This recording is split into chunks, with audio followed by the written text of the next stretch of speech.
Samantala, inanunsyo ni Princess Joselle Kiram Hassan na pumanaw na si Sulu Sultan Jamalul Kiram III dakong ika-4 na madaling araw kahapon dahil sa organ failure. Maliban sa kailangang ipagpatuloy ang adhikaing mabawi ang Sabah sa Malaysia, hiling din ng yumaong sultan na iuwi sa Sulu ang kanyang labi. Para sa detalye, balik Julius Disambro.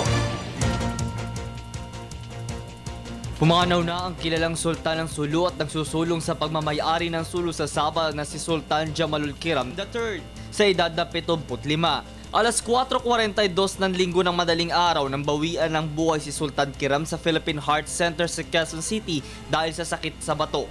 Ayon sa anak nitong si Princess Joselle Kiram, nananatiling malakas ang ama at hindi mo makikitang nahihirapan siya kahit pa may iniinda itong sakit. Matagal-tagal na din sumasailalim sa dialysis itong si Sultan Jamalul dahil sa apektado na din ang ilang organs nito. Ayon sa mga doktor, patuloy ang pagbaba ng blood pressure nito at maging ang sugar level. Pero kahit wala na ang batikang sultan, inihayag ng anak nitong tuloy pa din ang laban na kung saan para sa mga Pilipino.